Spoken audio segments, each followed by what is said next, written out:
the chameleon joins Po's rogues gallery. Tai Lung was a power-hungry kung fu master.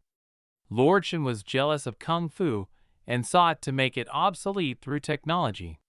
General Kai returned from the dead to consume the souls of kung fu masters.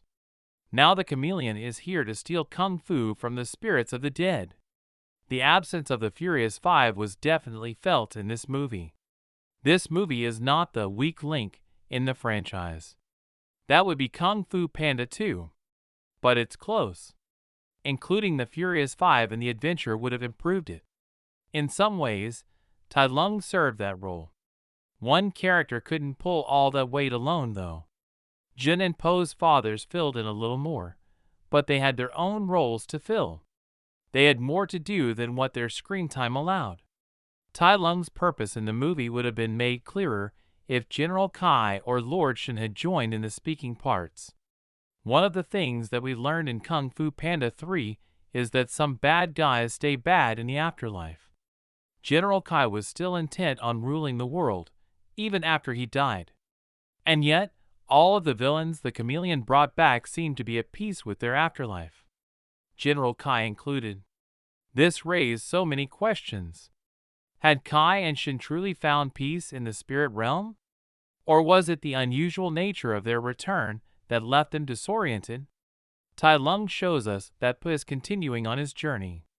When Tai Lung sees that Pa has failed, he calls Pa broken promise. By the end of the movie, he respects and honors Pa. But it's not clear what exactly this means.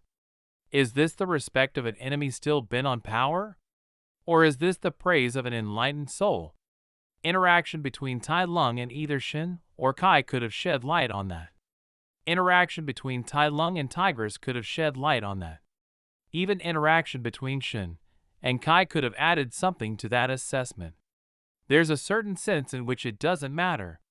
The point is that Pa is progressing, not that Tai Lung sees it. And yet, at the same time, it matters very deeply what exactly Tai Lung sees. Especially with Pa progressing to spiritual leader of the Valley of Peace and John taking over as the Dragon Warrior. With all of that, this movie felt more like a transition from one trilogy to another. I hope that there will be a Kung Fu Panda 5 and that we can see how this development will work out. I kinda hope I'm right, and that Kung Fu Panda 4, 5, and 6 will be another coherent story where 1, 2, and 3 saw Pa learn from Oogway, and in 4, 5, and 6 Shen will learn from Pa.